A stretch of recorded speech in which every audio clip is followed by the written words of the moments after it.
디모데전서 1장 12절서부터 17절까지의 말씀을 여러분들 펴시고요, 제가 봉독하겠습니다.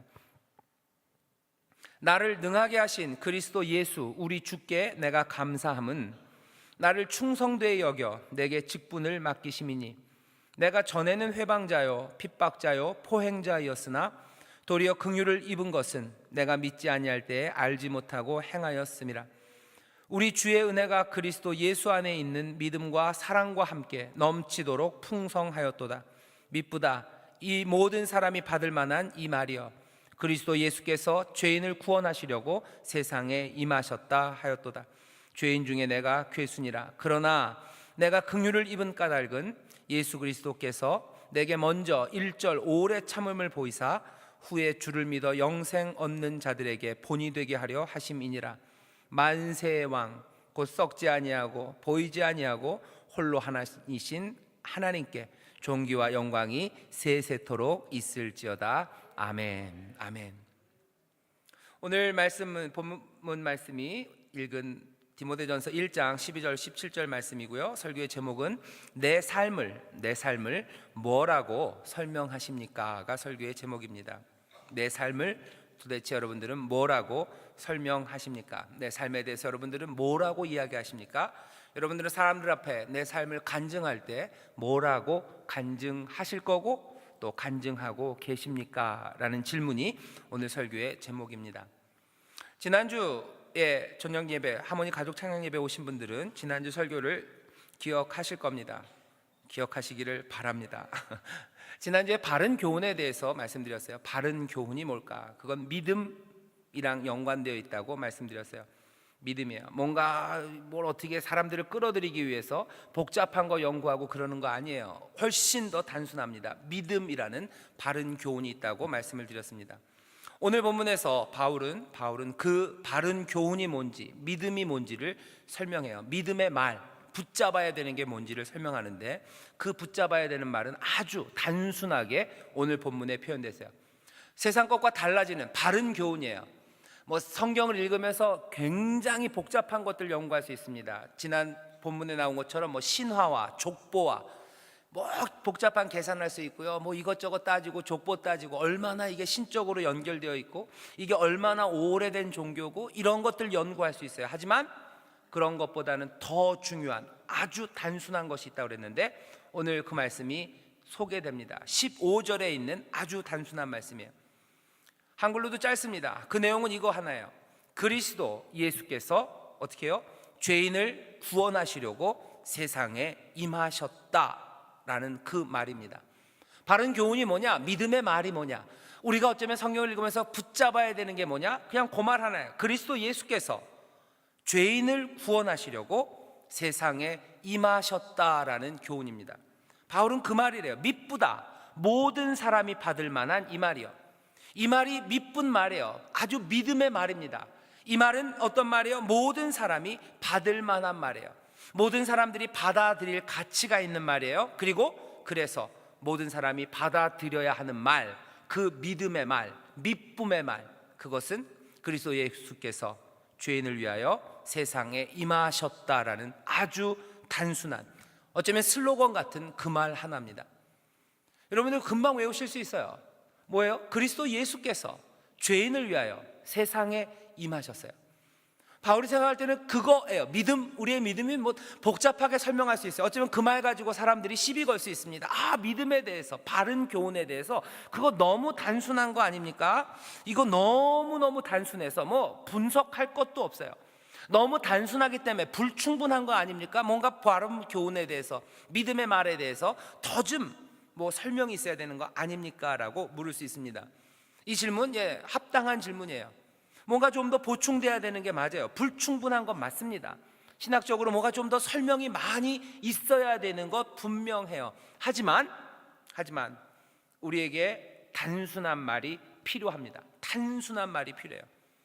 내 인생을 설명하고 복음을 설명하기 위해서, 복음이 뭔가, 바른 교훈이 뭔가에 대해서 설명하기 위해서 아주 단순한 말이 필요해요. 왜냐하면 이 말이 단순하기 때문에, 그리고 복잡하지 않기 때문에 어쩌면 앞으로 설명할 더 자세한 말들을 어떻게 해요? 중심 잡아주는 말이 돼요. 딱 중심을 잡아요. 복잡한 데서 시작할 수 없어요. 단순한 데서부터 시작돼야 돼요. 그리고 또 하나, 오늘 이 말씀, 그리스도 예수께서 죄인을 구원하시려고 세상에 임하셨다라는 이 말은 바울이 하는 고백이에요. 바울이 생각했을 때 믿음이란, 바울이 생각했을 때 복음이란 뭐예요? 그리스도 예수께서 죄인을 위하여 세상에 오신 거예요.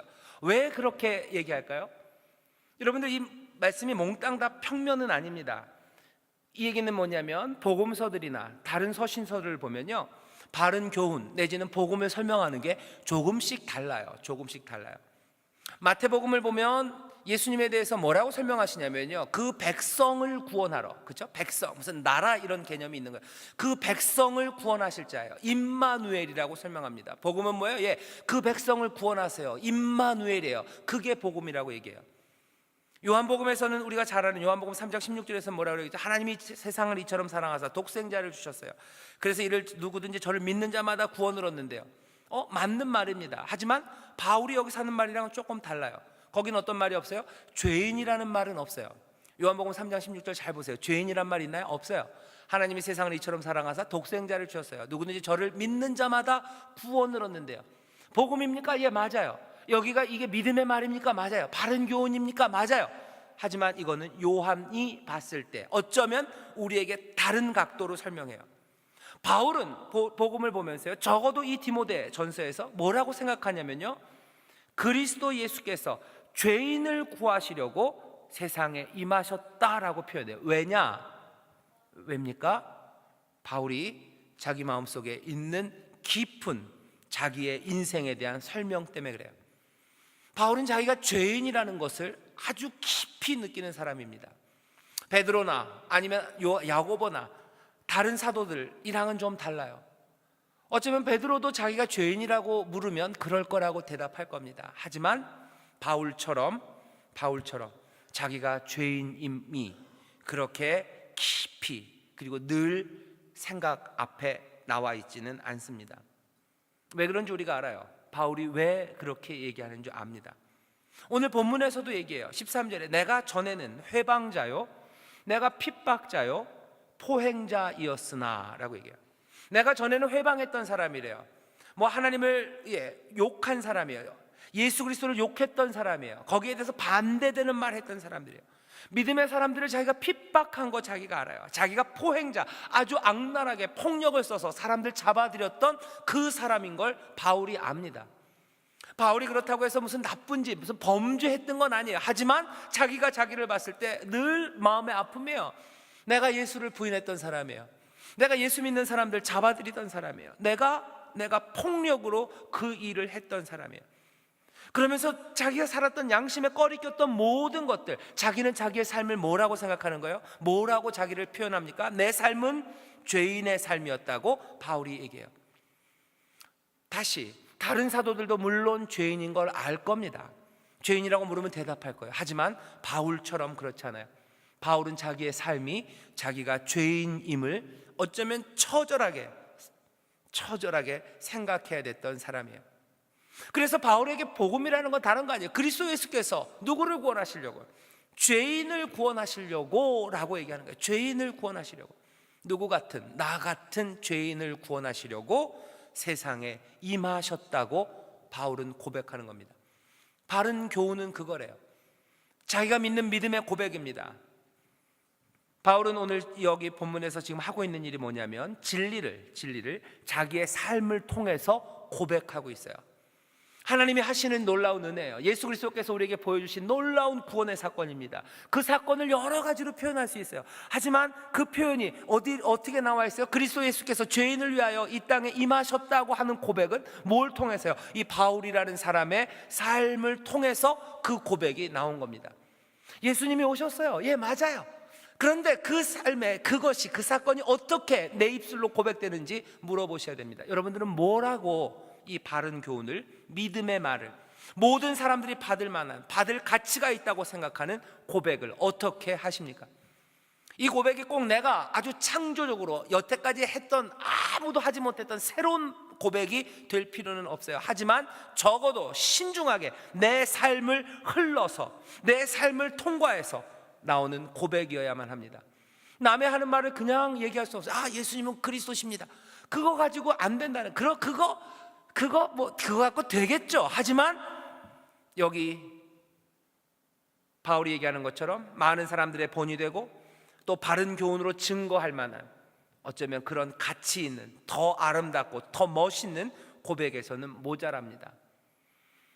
많은 사람들이 예수님이 구원자라는 걸 믿으면서요, 그거 아주 그냥 객관적인 사실로 얘기해요. 맞아요. 예수님이 십자가에 돌아가신 거 객관적입니다. 내가 믿건 말건 간에, 믿건 안 믿건 간에 예수님이 구원한 자이신 건 확실해요.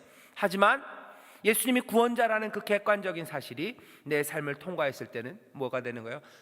나의 참된 고백이 나옵니다. 예를 들면 이런 거예요. 깊이 절망했던 사람들이 있습니다.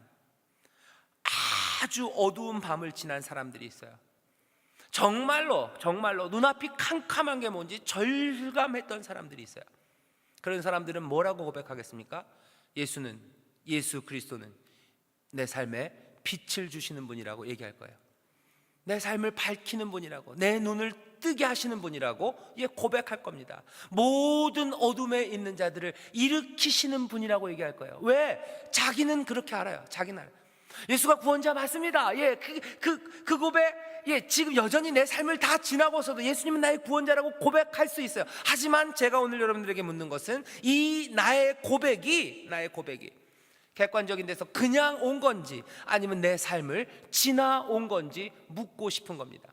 바울은 그렇게 얘기하고 있어요. 내가 회방자요 핍박자요 포행자야. 하지만 14절입니다. 우리 주의 은혜가 그리스도 예수 안에 있는 믿음과 사랑과 함께 넘치도록 풍성하였도다. 내가 죄인이었어요. 하지만 거기에 임한 풍성한 은혜가 바울로 하여금 미쁘다 이 말이요, 모든 사람이 받을 만한 말이요, 믿음의 말이요, 이 말, 그리스도 예수께서 죄인을 구원하시려고 세상에 임하셨다라고 전하는 겁니다. 누구에게요? 디모데, 자기가 사랑하는 그 아들 같은 디모데에게 하는 고백이에요. 내가 내 자녀에게, 내가 사랑하는 사람들에게, 내가 아끼는 내 구역원에게, 정말로 내 생명을 내어줄 만한 내 친구에게 예수를 얘기할 때는, 예수가 2000년 전에 오셨다. 아니, 그렇지 않아요. 그거 갖고 되겠습니까? 되겠죠. 하지만 안 될 것 같아요. 그렇게 할 수는 없는 것 같아요. 무슨 역사책에 나왔던 거 읽어주는 건 아닙니다. 그 예수님의 그 사건이, 그 은혜의 사건이, 구속의 사건이 내 삶을 지나서 어떻게 고백되는지를 사실은 사랑하는 사람들에게 말하고 싶은 거예요. 디모데에게 바울이 지금 그렇게 얘기하는 거예요. 디모데가 지금 요한복음 말씀을 외워서 그냥 주는 게 아니라 이런 말씀이 있단다, 뭐 그런 거란다 라고 얘기하지 않아요. 자기의 삶, 그 삶 가운데서 본 그겁니다. 나의 삶을 지난 나의 고백입니다. 그리스도 예수께서 죄인을 구원하시려고 세상에 임하셨다는 아주 처절한, 어쩌면 눈물과 감사가 있는 그 고백을 지금 아들 같은 디모데에게 전해주는 거죠. 왜 우리의 자녀들이 우리의 이 믿음의 말들을, 모든 사람이 받을 만한 이 말을, 이 바른 교훈을 제대로 듣지 못하고 또 들어도 아무 반응이 없습니까? 남의 말같이 들리기 때문에 그래요. 그냥 어디 있는 말이기 때문에 그래요. 사랑하는 우리 아빠가, 우리 엄마가 그 삶을 통해서 한 정말로 참된 고백이 들린다면, 그리고 전해진다면, 내 자녀에게 전해진다면, 어쩌면 내 부모님에게 전해진다면, 내 사랑하는 사람들에게 그 고백이 전해진다면, 그건 다른 힘입니다.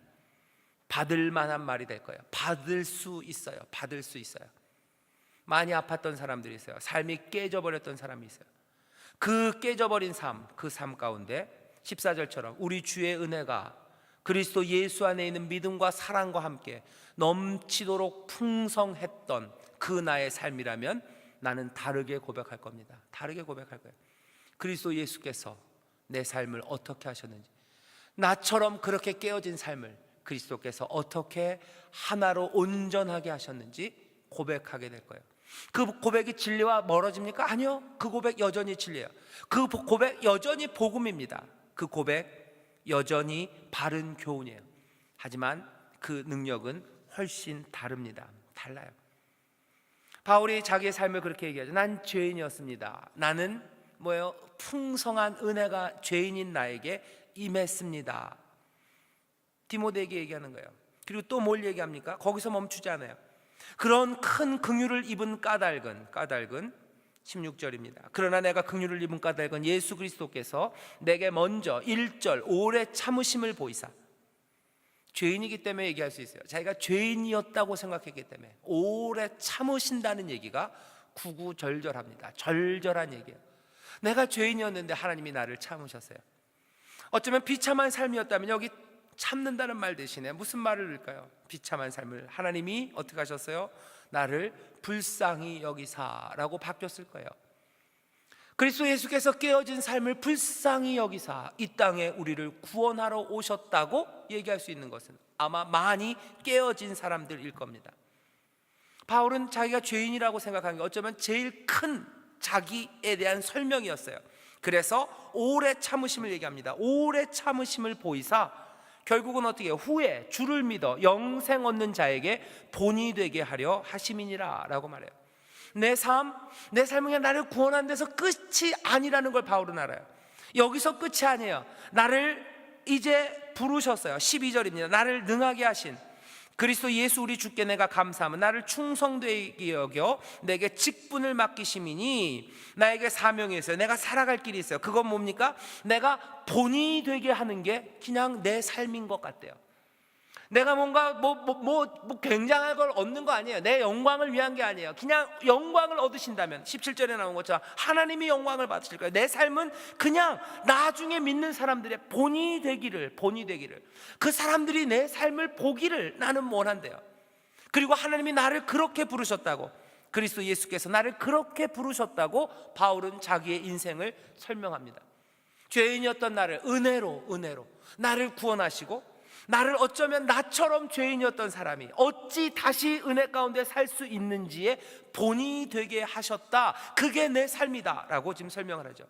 이 모든 설명은 복음적입니까? 네, 복음적이에요. 바른 교훈입니까? 예, 바른 교훈이에요. 그렇다고 해서 이게 객관적인 남의 이야기는 아닙니다. 바울은 그게 자기의 삶이라는 것을 내 삶으로 증거하고 있어요. 그리고 그것들을 지금 사랑하는 디모데에게 이야기하고 있습니다. 본이 되고 싶대요. 내 영광 아니에요. 내가 뭐 잘 되는 거 아니에요. 그런 거 전혀 관심 없어요. 그냥 어쩌면 내가 죄인이었기 때문에 죄인이었던 사람들이 주께서 나를 오래 참으신 것처럼 그 사람들이 주 앞에 돌아올 때 나처럼 주님이 나를 오래 참으셨구나 라는 걸 보면서 하나님의 은혜 그 안으로 돌아오기를 지금 바울은 기다립니다. 어쩌면 세례 요한의 삶이랑 굉장히 비슷해요. 세례 요한에게 사람들이 물어보죠. 네가 그 사람이냐? 네가 구원자냐? 아니, 나는 구원자 아니래요. 나는 그냥 광야에서 외치는 소리랍니다. 나는 광야에서 외치는 소리예요. 나는 그냥 그분을 가리키는 거예요. 그분이 무엇인지 나는 화살표로 살고 싶어요. 난 그것으로 충분합니다 라고 세례 요한이 얘기했던 것처럼 바울도 뭐라는 거예요? 난 그냥 본이 되었으면 좋겠어요. 사람들이 그냥 나를 보면서 뭘 보면 되겠어요? 오래 참으시는 예수 그리스도, 오래 참으시고 또한 은혜를 베푸시는 그분을 보았으면 좋겠습니다라고 자기의 삶을 설명합니다. 자기의 사명을 설명해요. 내가 가는 길을 설명해요. 내가 앞으로 살아갈 길, 내 인생을, 내 삶을 바울은 그렇게 설명하는 거예요. 나는 화살표가 되었으면 좋겠어요. 어쩌면 세례 요한처럼 나는 그냥 광야 외치는 소리가 되었으면 좋겠어요. 나는 그냥 본이 되었으면 좋겠어요.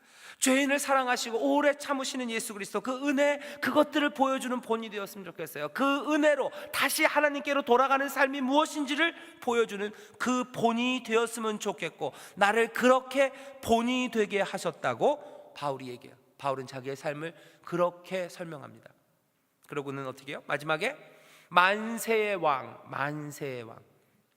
만세, 그러니까 여러분들 대한민국 만세 생각나시죠? 무슨 국인데? 송일국인가요? 예, 대한민국 만세 생각나시는데, 만세, 여기서 만세의 왕은 영어로 하면은요 무슨 King of Ages, 그래서 age에다 복수 붙인 겁니다. 만세 그러면요 여러 세대들이에요. 세대들의 왕입니다. 이게 무슨 얘기예요? 만세의 왕이라는 게 무슨 말이에요? 만년을 산다는 뜻이 아니에요. 여러 세대들이라는 것은 무슨 말이냐면요, 세대마다 다스리는 자들이 달라요. 그죠? 누구 세대, 조선 시대, 뭐 시대마다 왕조가 다 달라집니다. 다스리는 사람들이 달라요. 시대가 지나면서 몽땅 다 변합니다. 하지만 그 모든 시대들의 왕이에요. King of Ages. 만세. 세상은 변할지 몰라요. 다스리는 사람들은 다 변할지 몰라요. 하지만 그 세대들마다의 왕이십니다. 그분은 한 분이시라는 거예요. 만세반석이라는 게 뭐예요? 만세반석도 마찬가지예요. 만세의 반석이에요. 세대가 달라져요. 시대가 달라집니다. 세상은 변합니다. 높아지는 것들이 있고 낮아지는 것들이 있어요. 이 사람이 다스리고 저 사람이 다스립니다. 뭐 이렇게도 되고 저렇게도 돼요. 하지만 그 모든 시대의 반석, 우리의 삶의 중심이 예수 그리스도라는 고백, 만세반석 얘기처럼 여기 만세의 왕이에요. 끝까지 다스리세요. 영원히 다스리시는 그 하나님께, 그 하나님 어떤 하나님? 썩지 아니하신 하나님. 썩지 않아요. 썩지 않아요. 변하지 않아요. 사라지지 않아요. 게다가 보이지 않으세요. 그리고 홀로 하나이신 하나님. 그 하나님께 존귀와 영광이 세세토록 있을지어다. 아멘 하고 기도할 수 있고 찬송할 수 있는 게 누구예요? 바울, 나의 삶이라고 지금 디모데에게 이야기해 주는 겁니다. 오늘 바울의 이 말씀, 오늘 디모데전서 이 말씀을 보면서 생각해야 되는 거면서 당연히 오늘 설교의 제목이에요. 내 삶을 여러분들은 뭐라고 설명하십니까? 내 삶의 과거를 뭐라고 설명하십니까? 내 삶의 현재를 뭐라고 설명하십니까? 내 삶의 미래를 뭐라고 설명하십니까? 나는 전에 무엇이었습니까? 그리고 나에게 지금 무슨 일이 일어나고 있습니까? 그리고 내 삶은 이제 어떻게 되어갈 겁니까? 바울은 자기의 삶을 진리, 복음 안에서 설명하고 있어요. 그것 말고 다른 것들은 몽땅 다 배설물처럼 여긴다 그랬어요. 그거 나머지 것들 중요하지 않아요. 내가 많이 공부한 거 중요하지 않아요. 어쩌면 내가 무슨 신비 체험했던 거, 무슨 하늘 3층 천에 올라간 그런 것도 중요하지 않아요. 사람들에서 인정받는 거 그거 뭐 별로 중요하니. 내 삶을 설명하는 거 그거 아니에요. 내가 가진 재산, 내가 학식, 사람들에게 인정받았던 거, 사람들이 나를 존경하는 거 하나도 얘기하지 않습니다. 하나도 얘기하지 않아요. 내 삶을 간증하고 있어요. 내 삶을 간증하는데 그 틀은 뭐예요? 그냥 복음이에요. 진리예요. 붙잡아야 되는 거예요. 내 삶의 전에는 무엇입니까? 지금은 무엇입니까? 앞으로는 어떻게 갈 겁니까? 내 인생이 증명하는 진리가 있어야 돼요. 그리고 그 진리가 내 인생을 설명해야 합니다.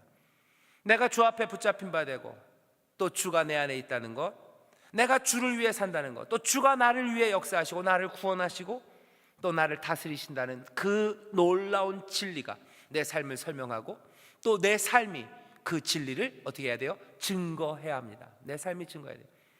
뭐라고 여러분들 얘기하실 거예요? 내 삶은 뭡니까? 여전히 나는 아픈 삶입니까? 거기서 정말 끝입니까? 바울이 얘기했던 것처럼 우리 주의 은혜가 그리스도 예수 안에서 내게 믿음과 사랑과 함께 넘치도록 풍성하다고 여러분들 아직 내 삶을 그렇게 고백하실 수 없으십니까? 그렇다면 이 진리에 다시 나오셔야 돼요. 바랍니다. 여기 바울처럼 고백하기를 바라요. 바울은 아마 디모데가 이 고백을 자기의 고백으로 듣기를 원했을 거예요. 그리고 이 고백을 여기 두신 이유는 이 말씀을 오늘 이 저녁에 듣는 저와 여러분이 이렇게 이 틀에서 우리의 삶을 설명하기를 원하시는 거예요. 여전히 회방자요, 포악자요, 핍박자이십니까? 여전히 깨져 있고 여전히 어둡고 여전히 절망이고 아직 예수 그리스도의 그 믿음과 사랑과 함께 넘치는 은혜의 풍성함을 내가 내 삶에서 고백할 수 없습니까? 그렇다면 여러분들 이 소식을 들으셔야 돼요. 구원자가 우리에게 오셨어요. 은혜가 우리에게 임합니다. 은혜가 우리에게 임해요.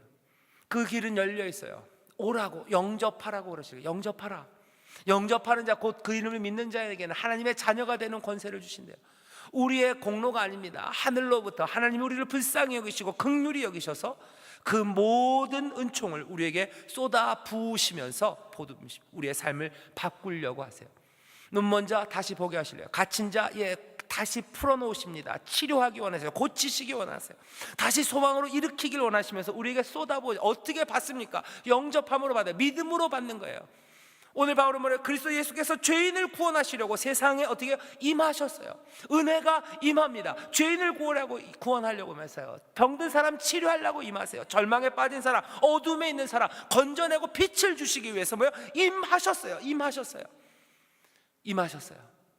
그 은혜를 맛본 사람들, 그 다음 이야기를 바울처럼 하길 또 원합니다. 내 삶이 내 영광이 아니라 하나님 앞에 영광을 돌려드리는 본이 되는 삶, 어쩌면 화살표처럼 사는 삶, 나는 주를 위해 삽니다 라고 참되게 고백할 수 있는 삶, 그 밑에는 조금 야비한 기대는 없어요. 내가 주를 위해 살면 주가 나를 위해서 채우시. 아니, 그건 생각할 필요 없어요. 내가 주를 위해 삽니다. 은혜에 고백하면 주께서 우리를 또한 돌보시고 다스리실 믿음입니다. 야비한 계획이 아니에요. 믿음이에요. 믿음이에요. 사랑 안에서 우리가 주고받는 신뢰입니다. 나는 주를 위해 살 거예요. 주는 나를 위해 사실 거예요. 이건 계약이 아니에요. 뭐 야비한 무슨 뭐죠? 그 음모가 아닙니다. 사랑 안에서 충분히 믿을 수 있어요. 그 은혜 안에서 믿을 수 있어요. 우리 안에 주고받는 이 사랑이, 주와 우리 사이에 있는 사랑이 참되다는 걸 알기에 내가 주를 위해 살고 주는 나를 다스리시고 내 삶을 구원할 거라는 믿음, 확신이 있습니다. 사랑 안에 확신이에요. 그건 음모나 계획이나 야비한 무슨 술수가 아닙니다. 여기 주를 위해 산다고, 내가 본이 되기를 위해서 살 거라고, 내 삶은 그렇게 살 거라는 고백이 여기 있습니다. 만약에 아직 그 고백까지 못 갔다면, 여전히 여기 어딘가에서 헤매고 있다면, 그 은혜를 내가 받고 어찌 살아야 될지 모른다면 이 바울의 본을 보십시오. 바울의 본입니다. 본을 보이겠대요. 내 후세, 내 다음에 나를 쫓아오는 나처럼 살았던 사람들의 본이 되고 싶대요. 죄인이었다가 은혜를 누리고 이제 하나님이 주신 사명대로 살아가는 사람의 본을 우리에게 보이십니다. 내 삶이 어떻게 설명됩니까? 내 삶이 어떻게 설명되기를 바라십니까? 내가 은혜 받고서 그 다음에는 내가 본이 되는 삶이 아니라 은혜 받았으니까 뭐 세상에서 높아지고 뭐하고 그런 얘기는 없어요. 주의 영광을 위해서 삽니다. 그러면 우리의 삶은 거기에 대해서 염려 없어요. 사랑 안에서 확신입니다. 아버지 안에 아버지의 사랑이 우리 가운데 있어요. 그 보이지 않고 썩지 아니하시고 영원하신 만세의 왕께 찬송 돌리는 그 삶, 그 삶에 하나님 우리를 도우신다는 확신, 그 믿음으로 삽니다. 오늘 말씀을 정리하겠습니다. 내 삶을 뭐라고 설명하십니까? 여기 바울의 본을 보십시오. 여러분들도 바울이 고백했던 것처럼 그렇게 내 삶을 통과한 아름다운 고백, 많은 사람들이 들을 만한 고백, 믿음의 고백, 바른 교훈이 있기를 원합니다. 특별히 그 고백이, 그리고 그 교훈이 여러분들이 사랑하는 사람들에게 전해지기를 기도하고 또 그렇게 바랍니다. 여러분들의 자녀들에게 그렇게 얘기할 수 있기를 바라요. 내 삶은 이거다라고 얘기하세요. 그래야 우리의 자녀들이, 우리의 미래가 하나님의 은혜 앞으로 다시 나옵니다. 그래야 내가 사랑하는 사람들이 그 표시를 보고, 그 화살표를 보고 하나님께로 다시 나옵니다. 이 땅에 우리를 하나님의 놀라운 은혜의 증인으로, 주께서 하신 놀라운 일의 증인으로 세우시겠다고 말씀하셨어요. 그 증거의 일은 우리가 하는 그 고백을 통해서 이루어지는 거예요. 남이 하는 말들 앵무새처럼 따라하는 게 증인이 아닙니다. 증인은 내가 본 것, 내 것을 말하는 사람이에요. 내 것을 말하는 것. 남들이 뭐 한다고 얘기하는 건 증인 아닙니다. 내가 하는 고백이에요.